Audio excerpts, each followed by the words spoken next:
We know fundamentally education changes lives. And so I think we need to all be interested in education and quality schools in every neighborhood. We want safe homes, good jobs, strong families, strong communities, and an opportunity to be the best in life that we can be.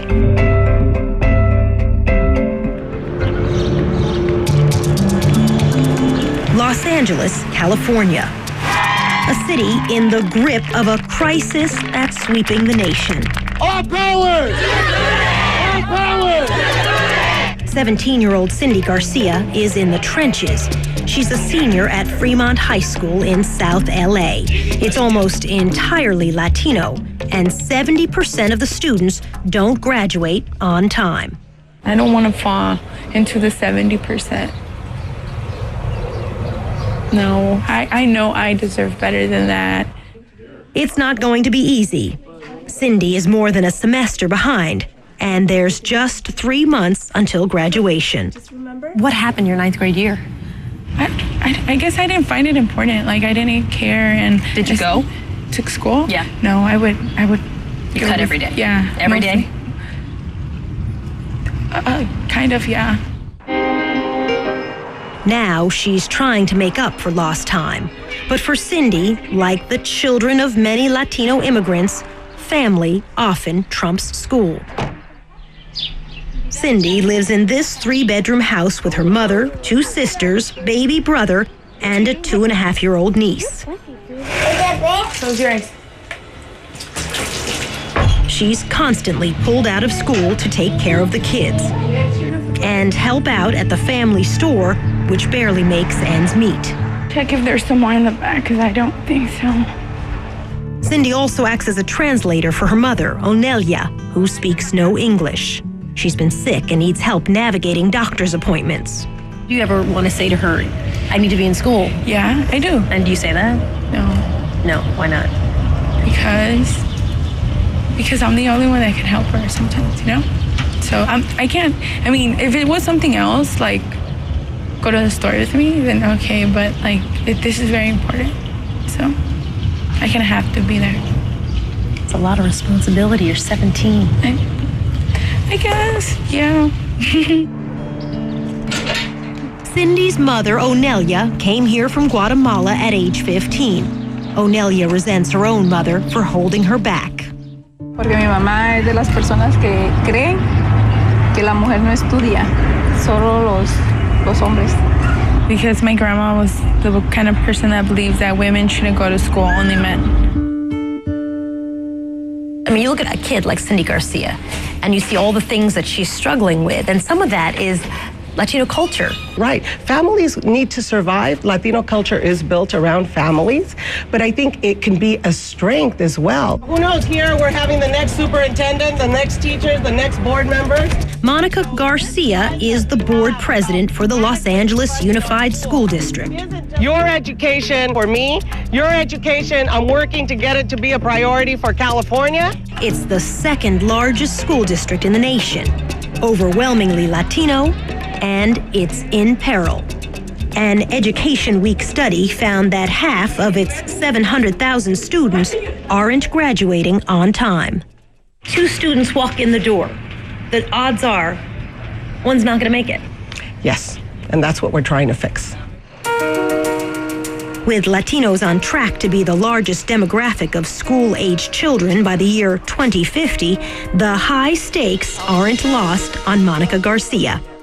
The child in our classroom is not the same child that was there 10 years ago, 20 years ago, 30 years ago. And I think more than that, our world is changing. And so the school system hasn't changed fast enough to meet the kids of today.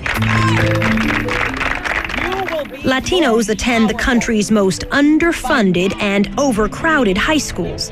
And Garfield, just across town from Cindy Garcia's school, is one of them. So this school was built to hold 1,500 students. That's right. How many does it hold now? 4,800 year-round, which means that at least 3,600 kids at one time. 3 times the amount it was meant for. Yes, yes. Latinos also attend schools with the highest poverty rates. Nearly half are learning English as a second language. And for many, like Cindy Garcia, working and supporting the family come before school. Steve lived here. Mr. Calleros lived there. Where did you live? Monica Garcia grew up just blocks from Garfield here in East LA.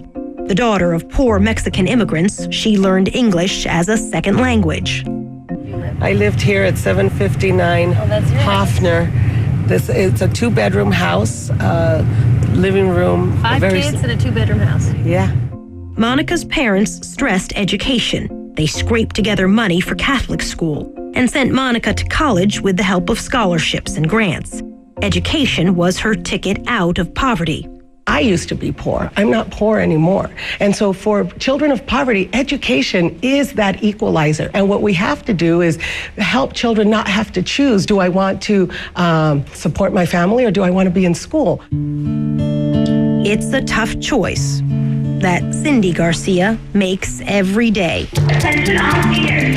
Senior dinner is tomorrow. She's nearly 40 credits behind. But teachers say she's bright and she's determined to graduate and someday become a social worker. So Cindy's in class from sun up to sundown. Tired. And on weekends to make it happen. It starts at 8 with my first class, and it ends at 8:30 with my last class. So it's basically a 12-hour day. Still, nobody believes that Cindy can graduate, including her mother. No sé, porque ella dice que sí y a veces pienso que no. She says she doesn't know that. I tell her yes, but that sometimes she doubts it. Los Angeles Mayor Antonio Villaroaigosa is convinced the future of the nation depends on whether the growing number of Latino kids like Cindy Garcia graduate.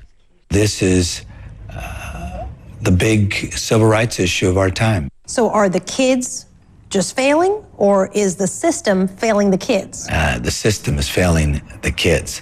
Mayor Villaroaigosa would know he was one of those kids. Why did you drop out? When I went to public school, it was the 1960s. They put me in shop classes and basic reading classes. I got turned off, and I just said, I'm out of here. Thanks to a strong mother and a dedicated teacher, he got back on track. He went to college with the help of grants and loans, then on to law school, and finally, the mayor's office. Is there hope for someone like Cindy Garcia? I have hope for Cindy Garcia. I believe in these kids. Because you did it? Because I did, and because so many of us who have had to struggle have made it. Only in America does this story of success against all odds happen on the scale and scope that it happens here. But first, Cindy's got to pass her exams. It's the last day of finals, and the pressure's on. It's nerve-wracking now that I'm here. Kind of nervous. And even if she does pass, to graduate, Cindy will have to spend the next 2 months making up classes. It will come down to the wire. Villaroaigosa said something very interesting to me. He said, you know, there are not many places where you could have all the list of things that you and I have talked about in the past and still be a giant success. In America, that's very doable. Is that gonna be your story? Yes. I'm not the kind of person that's just gonna sit there and just watch life pass me by and not do anything about it. If I see that I don't like where I'm standing, I just move. Up next, Cindy hits a major roadblock. I'm mad at myself because I messed up.